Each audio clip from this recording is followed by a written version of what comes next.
derecho, audioclase. Seguimos con el mundo del derecho y ahora pasamos a presentarles un tema de derecho penal. Los delitos de hurto y robo. Para ello contamos con la presencia de la profesora Alicia Rodríguez Núñez. Muy buenos días. Buenos días. El hurto y el robo son infracciones delictivas contra el patrimonio y el bien jurídico protegido es el derecho de propiedad, que tiene un contenido económico. Profesora Rodríguez, ¿cómo se determina el valor económico de la cosa? Pues la determinación de ese valor económico de la cosa hurtada o robada se hace a través de una prueba pericial realizada conforme a criterios de mercado en el momento de la infracción. Ese valor económico de la cosa sustraída nos va a servir para determinar la diferencia entre un delito y una falta de hurto, o bien para determinar la responsabilidad civil del hurto o del robo. Actualmente el límite entre el delito y la falta de hurto está en 400 euros. ¿Y cuál es la diferencia entre hurto y robo? A grandes rasgos, la diferencia entre estos dos delitos consiste en que en el robo concurre fuerza para acceder al lugar en el que se encuentran las cosas, o bien puede concurrir también violencia o intimidación en las personas víctimas de ese robo. Mientras que en el hurto la sustracción se realiza sin utilizar la fuerza ni la violencia o intimidación para apoderarse de la cosa. ¿Qué diferencia hay entre el hurto o el robo y el hurto o robo de uso? En cuanto al hurto de uso y el robo de uso de vehículos a motor, a los que el Código dedica un capítulo para indicar que se trata de delitos autónomos, hay que tener en cuenta que estas figuras solo se pueden aplicar en los casos en los que el objeto material es un vehículo a motor o ciclomotor. Es decir, no cabe utilizar esta figura de hurto de uso o de robo de uso para otras cosas. En sus elementos, en el hurto de uso o el robo de uso, se distingue entre la voluntad del infractor de incorporar definitivamente el bien a su patrimonio personal, lo que daría lugar a una calificación de delito o robo sin más, y la voluntad de hacer simplemente uso de ese vehículo durante un corto plazo de 48 horas, y esto sería lo que denominaríamos hurto de uso o robo de uso. ¿Y qué pasa cuando estos delitos se cometen entre parientes? Tanto en los hurtos como en los robos con fuerza en las cosas, que ya veremos que hay dos tipos de robos, que se cometan entre determinados parientes, se aplica la causa de exención de la responsabilidad criminal del artículo 268 del Código Penal, por lo que los daños que se causen entre sí estos parientes solo van a poder ser reclamados por vía civil. Y únicamente van a estar sujetos a la responsabilidad criminal los robos con violencia o intimidación en las personas. Estos mismos criterios son aplicables al hurto de uso y al robo de uso de vehículos a motor. ¿Se puede aplicar a los delitos contra el patrimonio la figura del delito continuado? Pues sí, si se dan los requisitos establecidos en el artículo 74 del Código, se puede aplicar la figura del delito continuado tanto al hurto como al robo. La Ley Orgánica 11/2003 incorporó como delito de hurto la comisión de 4 faltas de hurto en el plazo de 1 año, siempre que la suma de los montantes de los hurtos acumulados sea superior a los 400 euros. Lo mismo opera para el hurto y robo de uso de vehículos a motor y ciclomotores. Pasamos a ver ahora los 3 tipos de delitos que nos ha mencionado: el hurto, el robo y el hurto y robo de uso de vehículos de motor. El hurto, el tipo básico de delito de hurto, se encuentra en el artículo 234 del Código Penal y es un delito de acción que no admite comportamientos omisivos, puesto que la actividad delictiva es tomar. ¿Cuál es el concepto de la infracción de hurto y qué elementos lo integran, profesora Rodríguez? Bien, pues comete un hurto el que toma cosas muebles ajenas con ánimo de lucro y sin la voluntad de su dueño. La infracción será delito si el valor del hurtado supera los 400 euros y será falta si el valor del hurtado está entre 1 céntimo y los 400 euros. Según está tipificada la infracción, es evidente que las cosas deben tener un valor económico del que hemos hablado anteriormente. Y los elementos del tipo son En primer lugar, el ánimo de lucro, que es un elemento subjetivo, que concurre cuando el sujeto activo persigue un beneficio propio o ajeno con contenido económico o no. Por ejemplo, se considera que hay ánimo de lucro cuando se sustrae una cosa simplemente para utilizarla, contemplarla, vanagloriarse o con fines benéficos. El ánimo de lucro implica que el autor actúa con dolo, excluyendo la posibilidad de actuación imprudente. El segundo elemento sería el objeto material, que ha de ser una cosa mueble, que ha de entenderse no según lo define el derecho civil, sino como un objeto corporal, inerte o vivo, que puede transportarse de un sitio a otro, quedando excluidos, en este caso, los derechos, las energías y los fluidos que tienen su propia protección penal. Otro elemento estaría en la ajeneidad de la cosa, es decir, se requiere que la cosa sea ajena. Esto quiere decir que la cosa debe pertenecer a otro, que no pertenece a quien toma la cosa. Por lo que aquí hay que incluir las cosas perdidas que sí tienen dueño, aunque en ese momento las cosas no estén bajo su control, y no quedarían incluidas las cosas abandonadas sobre cuyo derecho de propiedad ha renunciado el dueño, ni las res nullius que nunca han tenido dueño, por lo que en ambos casos cualquiera puede apropiarse de ellas. Tampoco hay hurto en el caso de cosas de propiedad común en proindiviso o en copropiedad, cuando quien toma es uno de los copropietarios. En estos supuestos habrá que buscar otro tipo penal para perseguir los abusos. Y finalmente tenemos otro elemento, que es que esta toma de cosas debe realizarse sin la voluntad de su dueño. El consentimiento de la víctima, anterior o simultáneo a la acción, es causa de atipicidad de la conducta. ¿Y en qué momento se produce la consumación? La consumación se produce cuando el autor de los hechos puede disponer de la cosa, disponga de ella o no. Es decir, cuando la cosa sale de la esfera de control de su legítimo dueño y pasa a la esfera de control del tomador, que lo toma con la voluntad de incorporarla de manera irreversible a su patrimonio. Quedan descartadas como conductas típicas, salvo en los casos previstos por la ley, los apoderamientos con la única voluntad de usar temporalmente la cosa y devolverla a su propietario de forma que le sea útil, lo que permite solamente la reclamación civil. Como veremos más adelante, en el Código Penal se castiga excepcionalmente el hurto y el robo de uso de vehículos a motor. ¿En qué casos se eleva la pena? Son supuestos agravados de hurto los contemplados en el artículo 235, que no voy a reproducir aquí, puesto que los alumnos se lo deben aprender de memoria, es decir, no con las mismas palabras del código, pero sí diciendo lo mismo que dice el código, porque además esto luego nos va a servir para los supuestos agravados del robo. Para poder apreciar las circunstancias que agravan el delito de hurto, es necesario que el dolo abarque también el contenido de estas circunstancias, aunque sea únicamente con dolo eventual, al menos al respecto de estas circunstancias. ¿Y cuándo hay una falta de hurto? Pues la falta se produce cuando el bien sustraído tiene un valor entre 1 céntimo y 400 euros. A partir de los 400 euros y 1 céntimo estaremos ante un delito. En estos momentos es oportuna la pregunta que le voy a hacer. ¿Qué pasa si la cosa sustraída es un billete de lotería premiado o un título valor que cotiza en bolsa? Bien, en estos casos, en cuanto al valor de las cosas sustraídas, habrá que tener en cuenta, en cuanto al billete de lotería, lo que se ha pagado en la administración de lotería, y en cuanto al título valor, el valor que pueda tener en bolsa en el momento de la sustracción.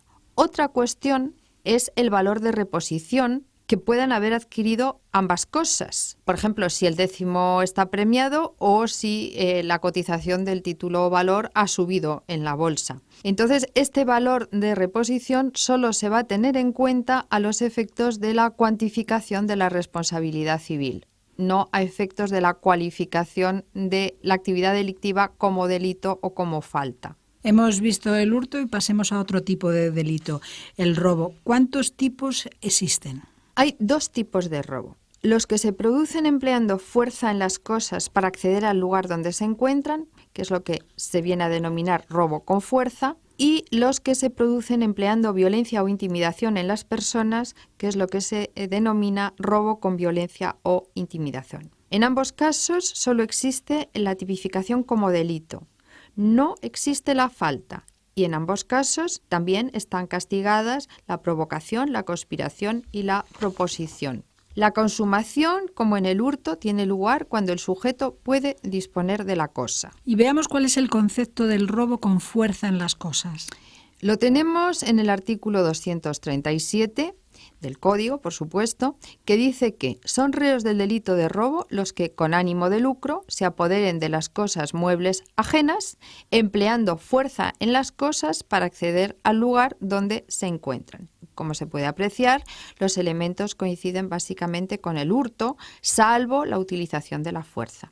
Y esa fuerza se debe ejercer de modo instrumental para abatir los medios que el propietario o poseedor de la cosa ha puesto para protegerla. Solo se tienen en cuenta la fuerza realizada sobre los elementos destinados a proteger las cosas para acceder a ellas y no la que se utiliza para abandonar el local. ¿Y cómo se puede saber cuándo concurre fuerza en las cosas? El propio Código nos da la respuesta en el artículo 238, que enumera las circunstancias en las que se da el robo con fuerza. En primer lugar, tendríamos el escalamiento, que no quiere decir que se acceda escalando, sino que la jurisprudencia lo interpreta como entrar por cualquier vía no específicamente destinada a este efecto y que suponga aplicar destreza o fuerza de cierta importancia para vencer los obstáculos defensivos, con lo que se puede considerar escalamiento el entrar por un sótano.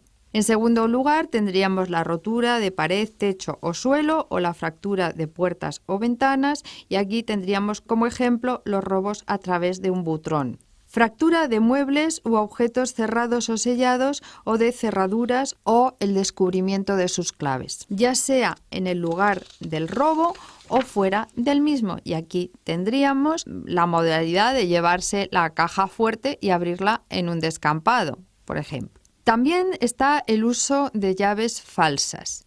Y para saber lo que es una llave falsa debemos remitirnos al artículo 239, que nos da una interpretación auténtica de lo que es llave falsa. Lo son siempre que no hayan sido proporcionadas por el propietario de la cosa para acceder a ella, las ganzúas o instrumentos análogos, las llaves legítimas perdidas por el dueño, las llaves legítimas obtenidas mediante infracción penal y cualesquiera otras que no sean las destinadas por el propietario para abrir la cerradura violentada. Y aquí hay que decir que se consideran llaves igualmente las tarjetas magnéticas o perforadas y los mandos o instrumentos a distancia. Y finalmente, dentro de las circunstancias en las que se calificarían los hechos como robo, tendríamos la inutilización de sistemas específicos de alarma o guarda. Y aquí se podrían incluir no solo los sistemas técnicos, sino también los animales guardianes, como pueden ser los perros. ¿Hay supuestos agravados en el robo con fuerza en las cosas? Pues sí, se encuentran en el artículo 241. Tenemos las mismas circunstancias que agravan el hurto y que se encuentran en el 235, que ya dije que había que memorizarlas, y además tenemos cuando el robo se comete en casa habitada, edificio o local abiertos al público o en cualquiera de sus dependencias. ¿Y por qué esto? Porque hay un mayor desvalor de la acción, pues puede ponerse en riesgo a las personas que allí se encuentren o que puedan llegar. El propio Código Penal nos da una interpretación auténtica de casa habitada, considerando como tal todo albergue de una o más personas, aunque accidentalmente se encuentren ausentes.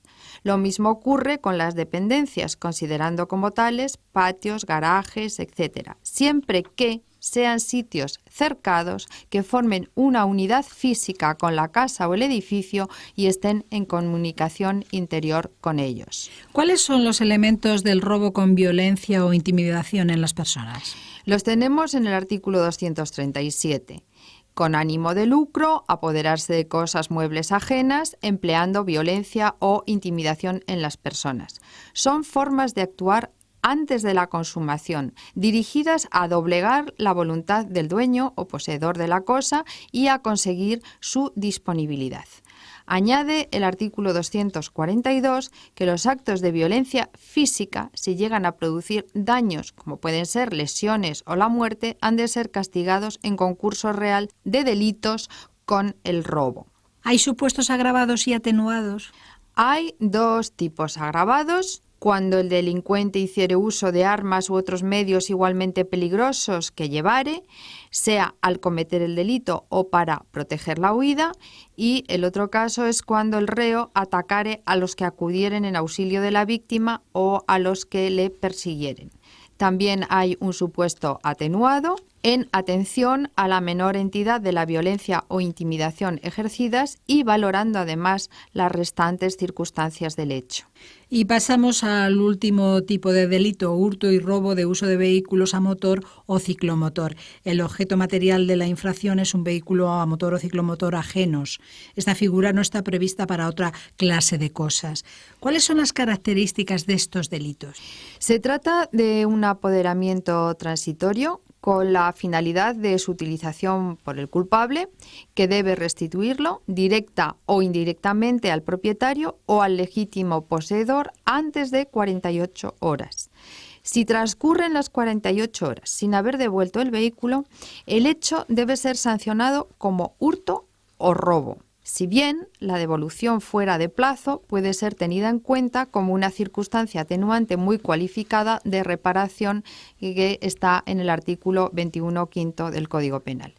El valor del vehículo es determinante para establecer si estamos ante un delito o una falta. Cuando el valor supere los 400 euros, estaremos ante un delito. Hasta esa cantidad será una falta.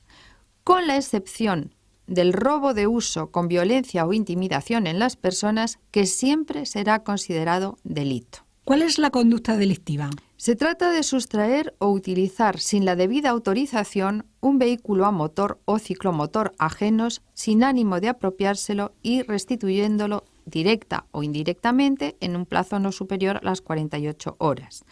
Aunque no se exige expresamente, pero por coherencia debe concurrir el ánimo de lucro, aunque no haya ánimo de apropiación definitiva, así como la conciencia de que se trata de una cosa ajena y que se está actuando sin la autorización para su uso. Para calificar los hechos como robo de uso con fuerza en las cosas, hay que tener en cuenta las disposiciones que hemos visto anteriormente para el robo en los artículos 238 y 239, que hacen una interpretación auténtica de los supuestos de fuerza en las cosas y de llaves falsas. Al igual que en el hurto, está asimilada a la comisión de un delito la comisión de 4 faltas de hurto o robo de uso con fuerza en las cosas en el plazo de 1 año, siempre que el valor total de lo sustraído supere los 400 euros.